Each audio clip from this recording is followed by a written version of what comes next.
আজ থেকে কোরআনের একটি আয়াত 11 বার পড়ুন, পৃথিবীতে যে কেউ আপনার কথা শুনতে বাধ্য হয়ে যাবে ইনশাআল্লাহ তাআলা। অনেকে আমাকে ফোন করে বলেন, হুজুর সন্তান অবাধ্য, কথা শুনে না।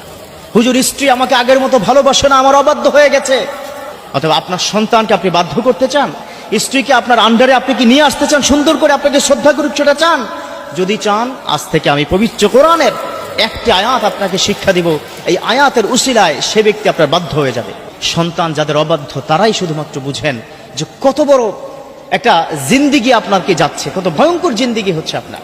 সে সন্তানকে যদি বাধ্য করতে চান, সন্তানের দিকে চিন্তা করে কিন্তু এই আয়াতটা পড়বেন। সবাই পারবেন তো ইনশাআল্লাহ তাআলা?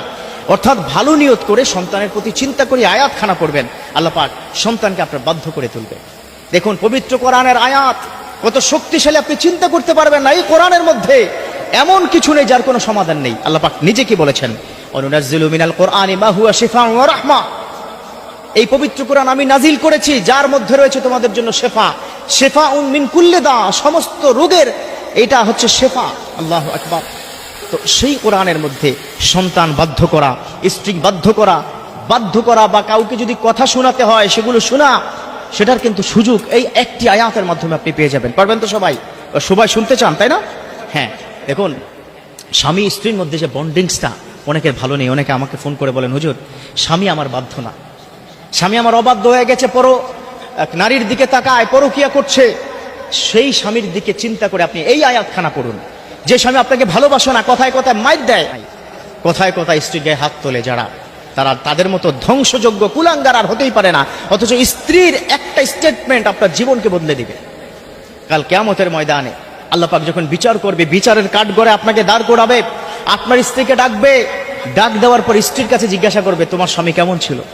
তখন স্ত্রী যদি বলে যে আমার স্বামী খুব ভালো ছিল, তাহলেই কিন্তু আল্লাহ পাক আপনাকে ক্ষমা করে দিবেন। Otherwise not. আপনি নামাজ পড়েন, রোজা করুন, দান সাদাকা করুন, কোনোটাই কাজ হবে না। আল্লাহ পাক ওই স্ত্রীর একটা স্টেটমেন্টে আপনাকে আটকে দিবে। অতএব সেই স্ত্রী আপনার যদি বাধ্য করাতে হয়, মা বোন আপনাকে বলছে, স্বামীকে যদি বাধ্য করাতে হয়, ভাই আপনাকে বলছে, এখানে কি যারা আছেন, স্ত্রীকে যদি বাধ্য করাতে হয়, তাহলে এই আয়াতখানা পড়বেন। আয়াতখানা মনোযোগ দিয়ে শুনুন।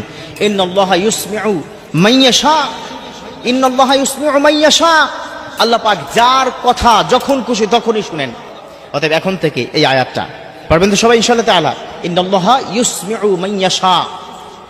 অতএব ইনশাআল্লাহ তাআলা ওই ব্যক্তির কথা আপনি স্মরণ করে কিন্তু আয়াতখানা পড়বেন। আয়াতের আমলটা একটু শিক্ষা দিই। শুরুতে ইস্তেগফার পড়বেন। কি পড়বেন? ইস্তেগফার। তারপরে কি করবেন? দুরূদ শরীফ পড়বেন।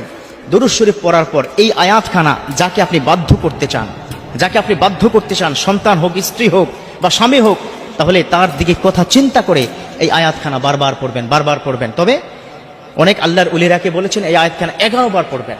কতবার? 11 বার পড়বেন। ইনশাআল্লাহ তাআলা সন্তান বাধ্যগত হবে, স্ত্রী বাধ্যগত হবে, যাদের স্বামী অবাধ্য তারাও কিন্তু বাধ্যগত হবে ইনশাআল্লাহ তাআলা।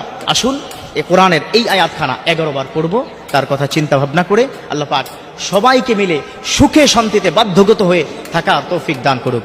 আমিন।